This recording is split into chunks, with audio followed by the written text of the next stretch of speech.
Welcome to our channel AP's study material. जैसे कि हमने पहले हिंदी के लेसन प्लान के बारे में बात करी थी, तो अब यहाँ हम हिस्ट्री के लेसन प्लान के बारे में बात करेंगे कि हिस्ट्री का लेसन प्लान कैसे बनाया जाता है। वैसे तो लगभग सारे लेसन प्लान सिमिलर ही होते हैं, लेकिन पैटर्न थोड़ा अलग है। जैसे हिस्ट्री का थोड़ा सा अलग है, तो वो भी हम देखेंगे। सबसे पहले लेसन प्लान में हम क्या करेंगे, ऊपर सबसे पहले हम डालेंगे पाठ योजना।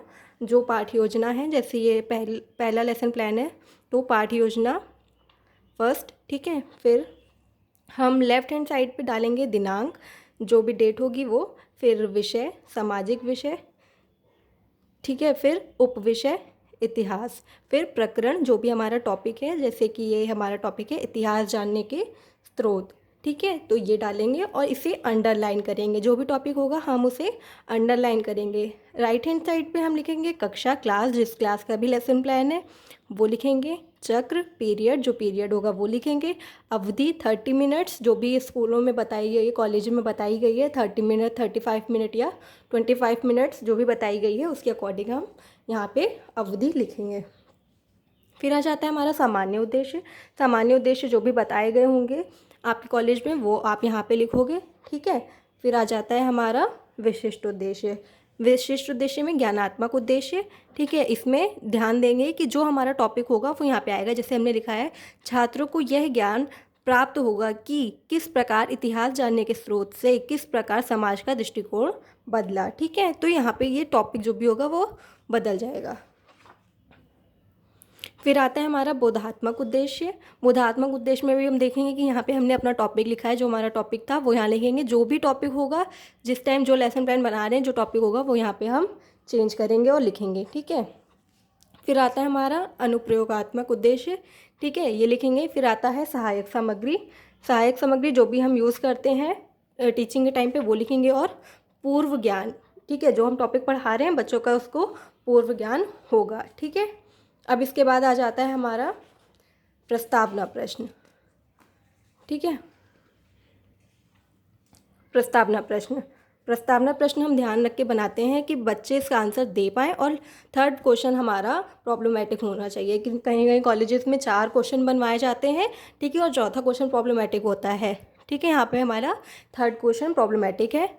पहला है, परिवार की पुरानी बातें हम किससे जानते हैं, ठीक है। बच्चे उत्तर देंगे, परिवार की पुरानी बातें हम दादा दादी, नाना नानी, मम्मी पापा से जानते हैं, ठीक है। यहाँ पूरे में पूरा आंसर देंगे। जैसे हम क्वेश्चन पूछ रहे हैं पूरा ही आंसर देंगे। जैसे हिंदी में हम थोड़ा सा लिख देते हैं, वैसे यहाँ नहीं करेंगे, यहाँ पे पूरा आंसर देंगे, ठीक है।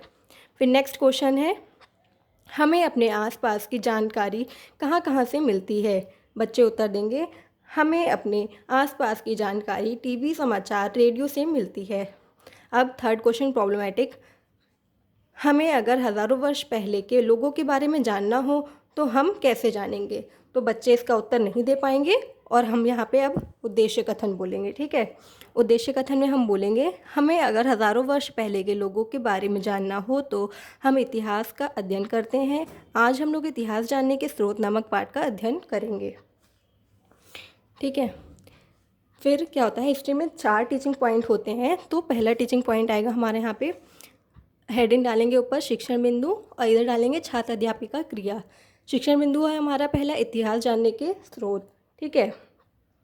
पहला क्वेश्चन है हमारा, प्राचीन काल के मानव किस पर अपने अभिलेख लिखते थे। तो बच्चे इसका उत्तर देंगे, ठीक है, ऐसे, ठीक है। तो जब बच्चे इसका उत्तर देंगे तो हम वो यहाँ लिखेंगे। नेक्स्ट पेज पे हम एक हेडिंग बनाएंगे जहाँ पे छात्र प्रतिक्रिया, शिक्षण बिंदु, सहायक सामग्री और श्यामपट्ट कार्य होगा, ठीक है। तो अभी हम पहले इसी को देखेंगे। जो हमारा क्वेश्चन है पहला, प्राचीन काल के मानव किस पर अपने अभिलेख लिखते थे। तो बच्चे इसका उत्तर देंगे, पत्तों पर, खंभों पर, चट्टानों पर, ठीक है, क्योंकि उनको पूर्व ज्ञान है।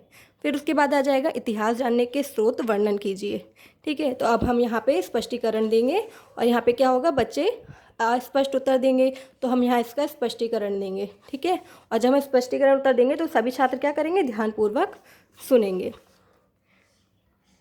तो हम यहाँ स्पष्टीकरण देंगे, अतीत में एक ऐसा भी युग था जब लोग लिखना नहीं जानते थे। उन लोगों के जीवन के विषय में हमें जानकारी उनके द्वारा छोड़ी गई वस्तुओं जैसे पत्थर, मिट्टी के बर्तन, खिलौनों, हथियारों तथा औजारों द्वारा मिलती हैं। इन वस्तुओं को पुरातत्ववेत्ता ज़मीन के अंदर से खोदकर प्राप्त करते हैं और उनके अध्ययन को पुरातत्व कहते हैं। इतिहास को जानने के दो प्रमुख स्रोत हैं, पुरातात्विक स्रोत और साहित्यिक स्रोत। ठीक है, यहाँ हम ये लिखेंगे। उसके बाद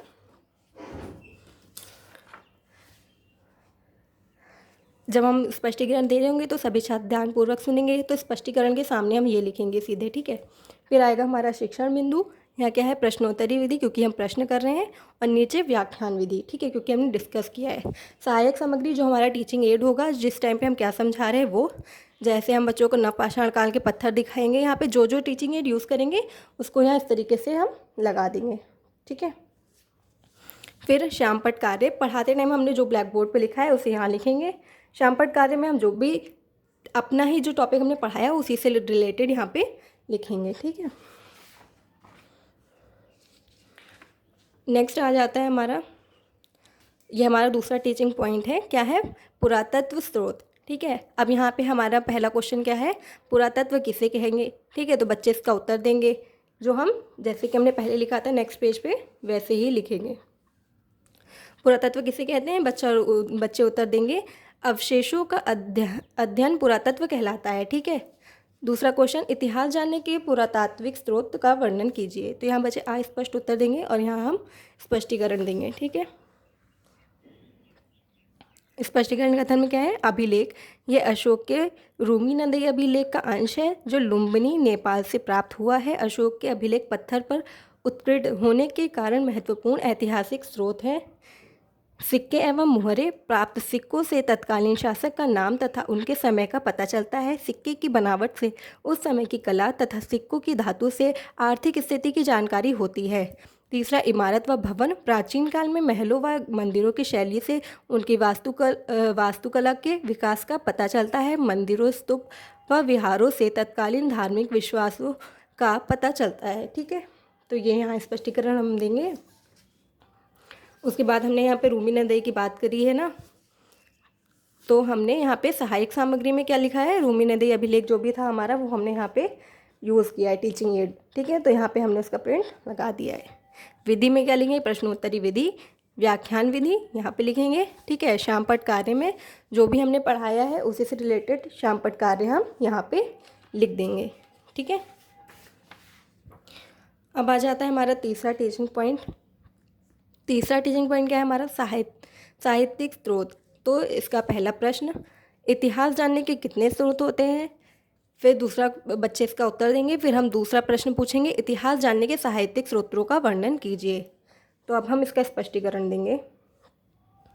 प्राचीन काल में मानव ने जब लिखना शुरू किया तब उसे कागज का ज्ञान नहीं था। वह अपने लेखों को ताड़पत्रों, भोजपत्रों और तामपत्रों पर लिखता था। कभी कभी लेख बड़ी शिलाओं, स्तंभों, पत्थरों की दीवारों, चमड़े एवं लकड़ी के पट्टों पर लिखित लेखों के साथ कुछ साहित्यिक ग्रंथों से भी हमें लोगों के रहन सहन, विचारों, खान पान इत्यादि के बारे में जानकारी प्राप्त होती है, जैसे वेद, रामायण, महाभारत, जैन साहित्यिक और बौद्ध साहित्य।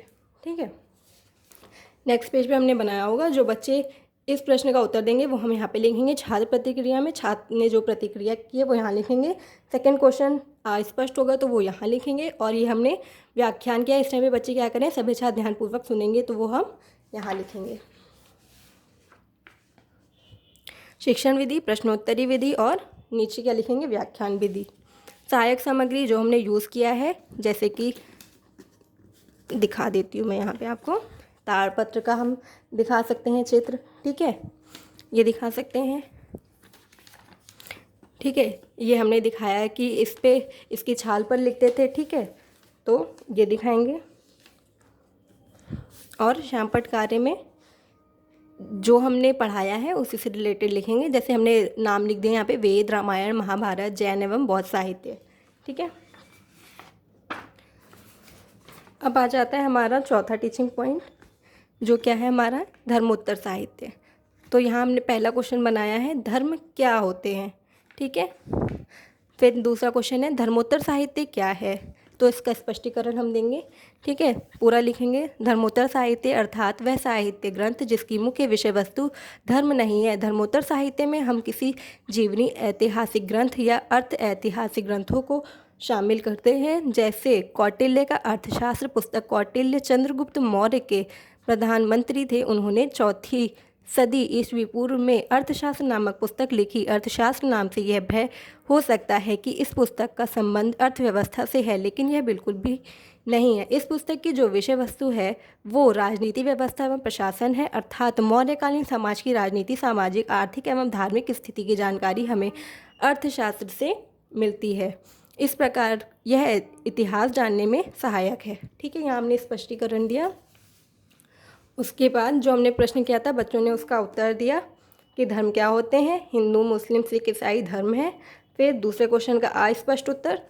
ठीक है, फिर नीचे जैसे हमने पहले अभी तक लिखते आए वैसे ही लिखेंगे। शिक्षण विधि में प्रश्नोत्तरी विधि, व्याख्यान विधि और सहायक सामग्री। अगर हमने श्यामपट्ट का यूज़ किया है तो वहाँ पे हम क्या लिखेंगे कि हमने श्यामपट्ट की सहायता से समझाया। लेकिन ज़्यादातर देखा जाता है कि हिस्ट्री में आपने अगर 4 टीचिंग पॉइंट बनाए हैं तो 4 ही आपकी टीचिंग एड भी होने चाहिए। ठीक है, अगर नहीं है तो अगर आपने ब्लैक बोर्ड की हेल्प से पढ़ाया है तो वहाँ पे आप क्या लिख देंगे, श्यामपट्ट की सहायता से हमने समझाया। श्यामपट्ट कार्य में जो भी हमने पढ़ाया उसे लिख देंगे, जैसे कौटिल्य के पुस्तक का नाम अर्थशास्त्र है। ठीक है, उसके बाद आ जाता है हमारा बोधात्मक प्रश्न। बोधात्मक प्रश्न जो भी हमने 4 टीचिंग पॉइंट पढ़ाए हैं उन्हीं से एक एक क्वेश्चन हम ले लेंगे। ठीक है, तो जैसे हमने पहला क्वेश्चन लिया है, पाठ में अपने सम्राट अशोक के किस अभिलेख के बारे में जाना। इतिहास जानने के 2 स्रोतों के नाम बताइए। साहित्यिक स्रोतों के कुछ नाम बताइए। धर्मोत्तर साहित्य में हम किसे शामिल करते हैं।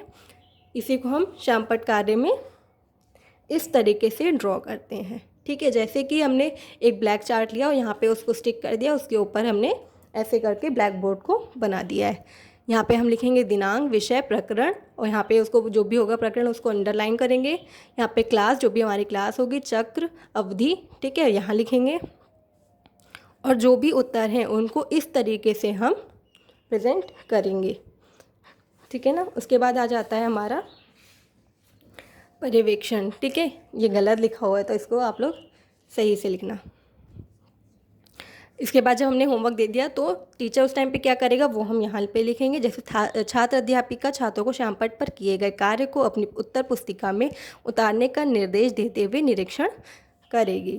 फिर आ जाता है हमारा पुनरावृत्ति प्रश्न। पुनरावृत्ति प्रश्न में क्या हो सकता है, फिल इन द ब्लैंक्स हो सकते हैं, मैच द फॉलोइंग्स हो सकते हैं या फिर रिक्त स्थान हो सकते हैं। ठीक है ना, इस टाइप के क्वेश्चन हो सकते हैं।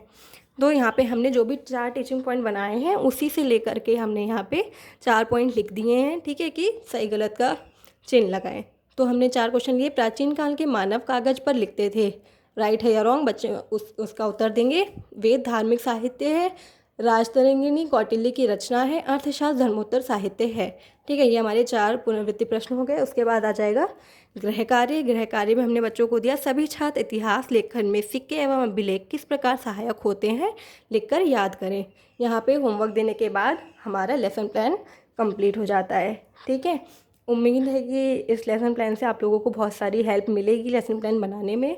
और अगर आपको वीडियो पसंद आए तो चैनल को लाइक करें, सब्सक्राइब करें। Thank you.